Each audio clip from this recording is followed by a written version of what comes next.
நீர்நிலைகளை பாதுகாக்கக்கூடிய பணிகள், ஏரி, கண்மாய், குளம், குட்டை இதை பூரா தூர்வாரி அதை பயன்படுத்தக்கூடிய விவசாயிகளை வச்சு அவங்களுக்குள்ள என்ன பண்ணுறோம், ஒரு அமைப்பை உருவாக்கி அந்த அமைப்பு மூலமாக அதை பாதுகாப்பது. இது ஒரு வேலை. ரெண்டாவது வேலை, இன்றைக்கு இருக்கக்கூடிய விவசாய நிலங்கள் இருக்குல்ல, விவசாயம் செய்ய முடியாத நிலங்களாக மாறிட்டு வருது. மரங்கள் சூழ்ந்துருது, முள்மரங்கள் வந்துடுது, கருவேல மரங்கள், அது செடிகள் நிறையா வளர்ந்துருது. ஒரு வருஷம் 2 வருஷம் விவசாயம் பார்க்கலன்னா அந்த நிலங்களே விவசாயத்துக்கு அற்ற நிலங்களாக மாறுது.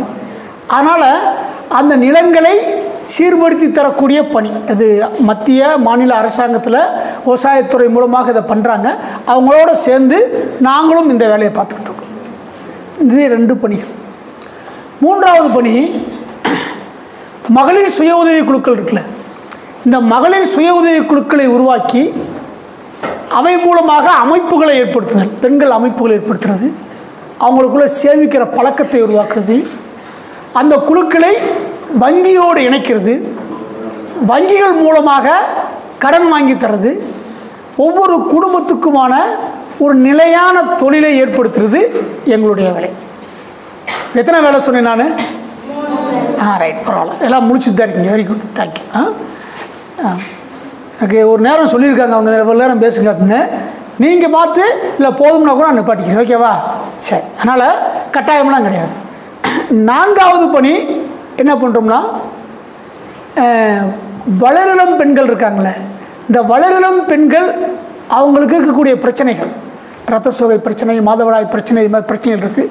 அந்த பிரச்சனைகள் தொடர்பாக அந்த பெண்களை ஒரு அமைப்பு, ஒரு குழுவை உருவாக்கி அவங்களுக்குள்ள விழிப்புணர்வு ஏற்படுத்துறது, அவங்களுக்கும் சுகாதாரத்துறைக்குமான ஒரு பாலமாக இருக்கிறது. இந்த வேலை பார்த்துட்ருக்கோம். எத்தனாவது வேலை? 5வதாக, எல்லா இடங்கள்லையும் உண்டு.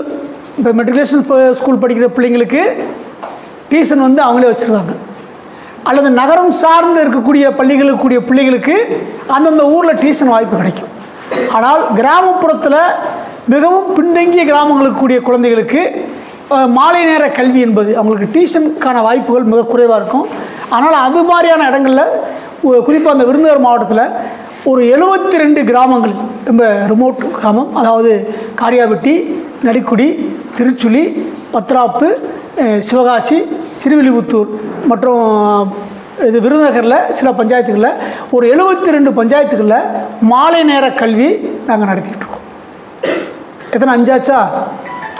6வது பணி, மாவட்ட நிர்வாகத்தோடு சேர்ந்து மகளிர் சுய உதவி குழு இருக்காங்களே, தொழில் முனைவோர் இருப்பாங்க, தொழில் செய்வாங்க. ஆனால் அவங்களுக்கு கடன் வாங்க முடியாது. அரசாங்கம் நிறைய திட்டங்கள் அறிவிச்சிருக்கு. அந்த திட்டங்களோடு அவங்களோடு தொடர்பு வைக்க முடியாது. அப்போ அந்த அரசாங்க திட்டங்களுக்கும் அவங்களுக்குமான ஒரு பாலமாக இருக்குது. இந்த வேலைகள் தான் நாங்கள் பார்த்துட்ருக்கோம். இந்த விருதுநகர் மாவட்டத்தில் ஏறக்குறைய எல்லா வட்டாரங்களையும் எங்களுடைய பணிகள் இருக்குது. பார்த்துருப்பீங்க நீங்கள், எங்கேயாவது 2 பேர் கண்மா தூண்டிகிட்டு இருப்பாங்க, 2 இடங்களில் டியூஷன் நடந்துகிட்டு இருக்கோம், வளரிளம் பெண்கள் கூட நடத்திட்டு இருப்பாங்க. அது யாரோ நினச்சிருப்பீங்க. அது எங்களுடைய பிரதான அமைப்பு மூலமாக நாங்கள் பண்ணிகிட்ருக்கோம். இந்த தமிழ்நாட்டை பொறுத்த வரைக்கும் விருதுநகரை தலைமையிடமாக வச்சு விருதுநகர், ராமநாதபுரம், சிவகங்கை, புதுக்கோட்டை ஆகிய 4 மாவட்டங்களில் ஒரு 18 வட்டாரங்களில் நாங்கள் வேலை பார்த்துட்ருக்கோம். ஓகேவா? இதுதான் எங்களுடைய சுய புராணம். போதும்னு நினைக்கிறேன். போதுமா வேணாமா? நான் ஏறக்குறைய ஒரு படம் பார்த்துட்டு இருக்கும்பொழுது, இப்போ சமீபத்தில் கூட 2 படங்கள் வந்திருக்கு. விடுதலை 1, விடுதலை 2 பார்த்துருக்கீங்களா? பார்த்தீங்க? ஆமாம், விடுதலை 2 பார்த்தா புரியாது. விடுதலை 1 பார்த்ததுன்னே விடுதலை 2 பார்க்க முடியும். அதே மாதிரி பொன்னியின் செல்வன் 1, பொன்னியின் செல்வன் 2, அதை பார்த்துட்டு 2 பார்த்துட்டு 1 பார்க்காம இருக்க முடியாது. 1 பார்த்தா தான் 2 பார்க்க முடியும். அது மாதிரி நான் மத்தியானத்துக்கு மேலே உங்களுக்கு வந்திருக்கேன். நீங்கள் இது வரைக்கும் என்ன பண்ணீங்கன்னு எங்களுக்கு தெரியாது. ஏதாவது நீங்கள் இந்த அரை நாளில் நீங்கள் என்ன பார்த்தீங்க இது வரைக்கும்? சும்மா நாங்கள் சுற்றிட்டு இருந்தோம் சார் அப்படின்னா கூட அதை நீங்கள் என்ன செஞ்சீங்கன்றதை யாராவது ஒரு மாணவர் எனக்கு புரியும்படியாக, ஒரு நீங்களே சின்ன பசங்க, இப்போ இன்னும் சொல்ல போனால் உங்கள் வயசுகளில் பிள்ளை இருக்குன்னு சொல்லக்கூடாது, பேரம்பேத்திகள் இருப்பாங்க, ஒரு 55 வயசு உள்ள ஒரு தாத்தாவுக்கு புரிகிற மாதிரி யாராவது ஒருத்தர் சொல்லுங்களேன். காலையில் ஆரம்பித்து இப்போ வரைக்கும் நம்ம எல்லாம் சேர்ந்து சாப்பிட்டோம், அதை விட்டுருவோம். அதுக்கு வரைக்கும் என்ன நடந்துச்சுன்னு யாராவது ஒருத்தர் நீங்கள் சொன்னீங்கன்னா நான் அதுலேருந்து அப்படியே பிடிச்சி வந்துடுறேன். Very good. இந்த பொண்ணு கை தட்டுங்க எல்லாரும். கை கட்டவனா? காலையில நாங்க போய் அவங்க சுத்தி காமிச்சாங்க, மரங்கள் பேர் சொன்னாங்க. மரங்கள் பேர் சொல்லிட்டு புதுசா மரங்கள் இருந்துச்சு. கூட்டு போய் காட்டுக்குள்ள எப்படி இருக்கணும், காட்டுல செடிகளை எப்படி வளர்க்கணும், விலங்குகளை அழிக்கக்கூடாது, காடுகளெல்லாம் அழிக்கக்கூடாது, காடுகள் நமக்கு வந்து மிக முக்கியமானது, அதெல்லாம் சொல்லி கொடுத்தாங்க.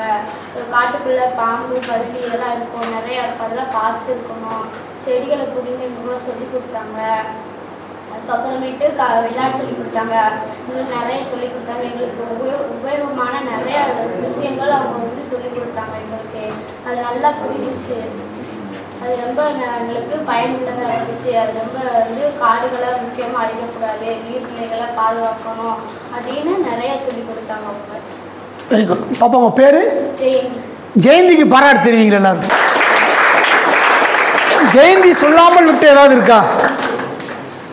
ஜெயந்தி இதை சொல்லலைன்னு யாரும் சொல்கிறீங்களா? சொல்லாத ஒரு விஷயம்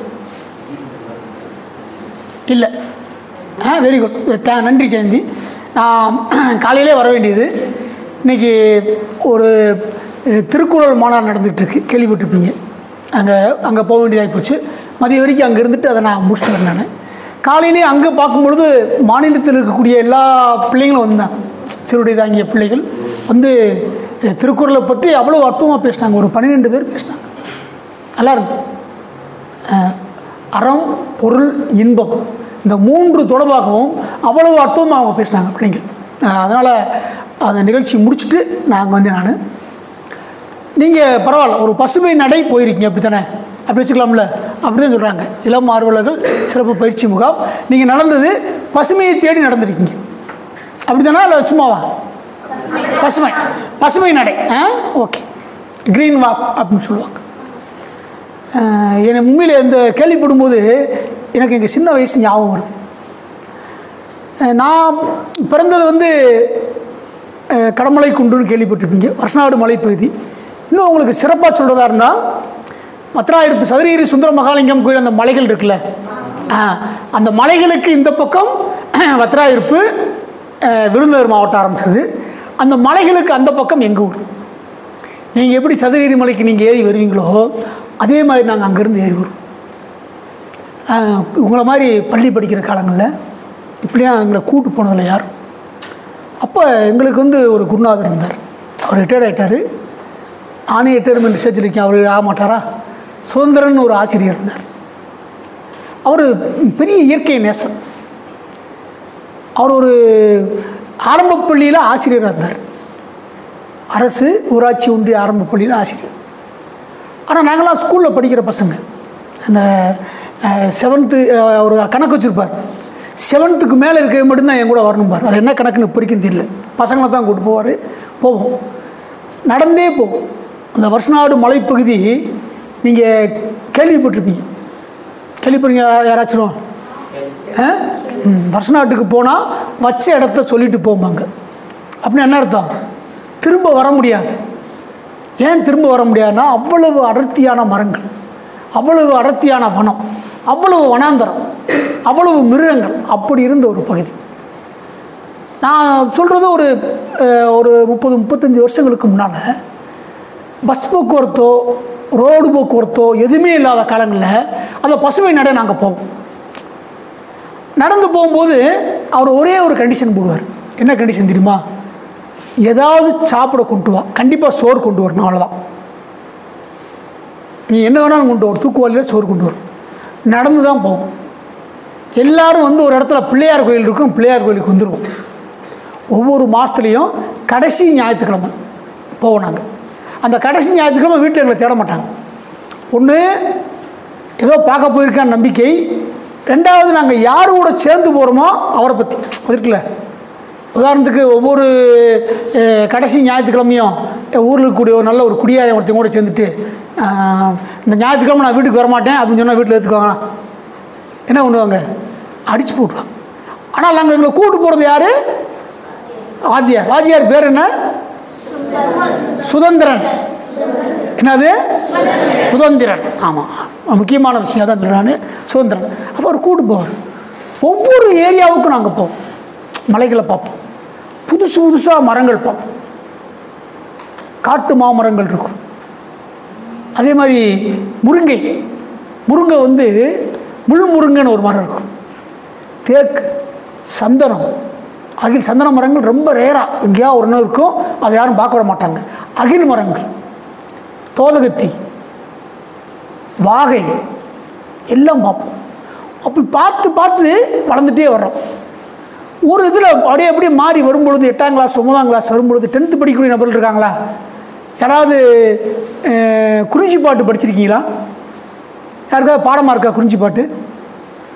இல்லை, எங்களுக்கும் பாடமாக இல்லை. ஆனால் அப்போ ஒரு ஆசிரியர் இருந்தார் எங்களுக்கு.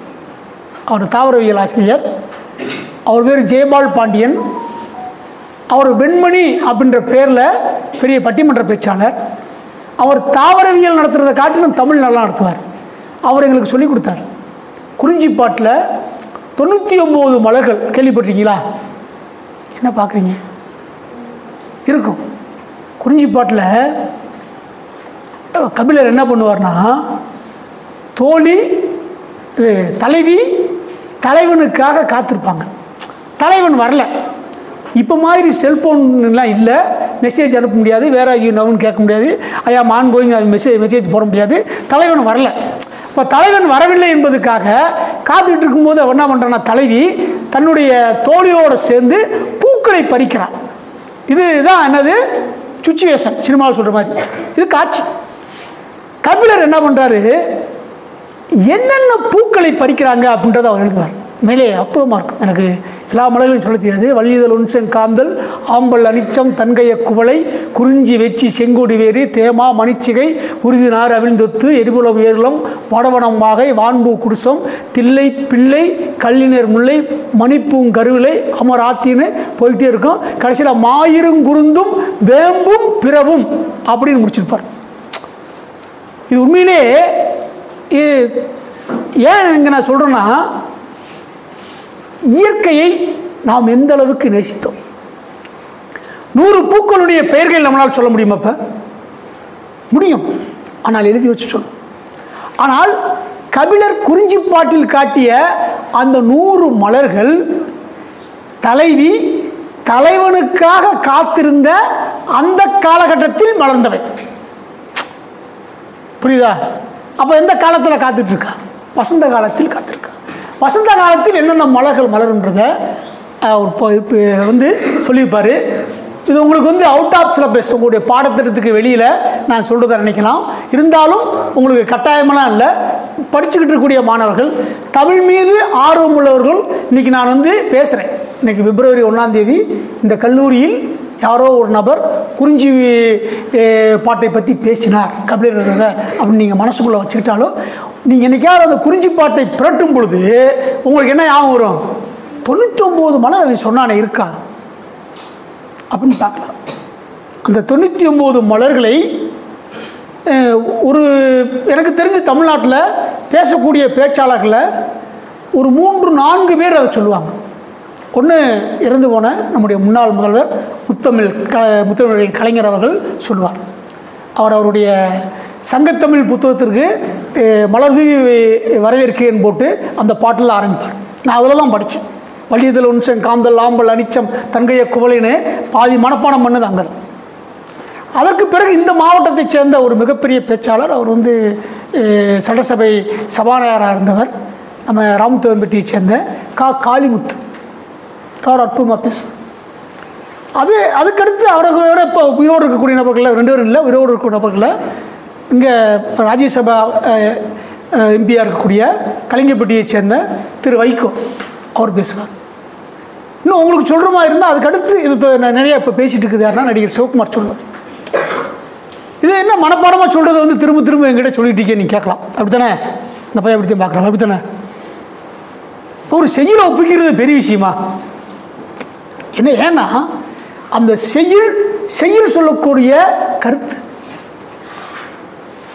அப்போ சங்க இலக்கியத்தில் 99 மலர்களை ஒரு புலவன் பாடுகிறான் என்றால் 99 மலர்கள் பூத்த மலர் பூத்த வனங்களுக்குள் நாம் இருந்தோமா இல்லையா? இன்னைக்கு நாம் எங்க இருக்கோம்? எங்க இருக்கோம்? நம்ம காலேஜுக்குள்ள இருக்கோம். காலேஜுக்குள்ள எதில் இருக்கோம்? ஏன் ஏசி ரூம்ல இருக்கோம்? ஏன் வெயில் அடிக்குது? வெயில் அடிக்கிற மாசமா அது? இது என்ன மாசம்? இது என்னது? தை மாசம். தை மாசம் என்ன இது? 6 பருவங்கள். என்ன பருவம்?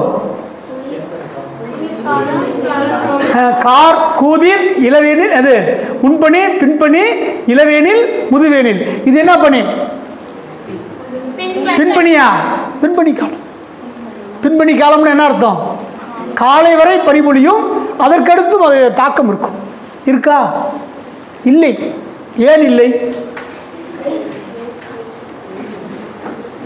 நம்முடைய புவியை நாம் எரித்து விட்டோம். எப்படி எரிச்சிட்டோம்? இது மாதிரி ஏசி ரூம் போட்டு எரிச்சிட்டோம். நிறைய டூ வீலரில் பெட்ரோல் போட்டு எரிச்சிட்டோம். நிறைய கார் பயன்படுத்துகிறோம். சமீப காலங்களில் கார்களின் எண்ணிக்கை அதிகம்.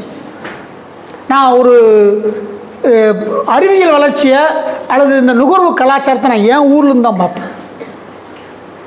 எங்கள் ஊர் இப்போ ஒரு பட்டிக்காடு தான், சின்ன ஊர். அதை காட்டி நிறைய பட்டிக்காடுகள் இருக்குது. உள்ளே ஒரு 120 கிராமங்கள்லேருந்து எங்கள் ஊருக்கு வருவான். வரும்பொழுது எங்கள் ஊர் தெரு வந்து அவை அதிசயமாக பார்ப்போம். ஆனால் அவனுக்கு அதான் தெரியும், அங்கே போகிற நடந்து போகிற இடங்கள் இருக்கும். இப்போ யாரும் நடந்து போவதில்லை. பஸ் போக்குவரத்து இருக்கா? இருக்கு.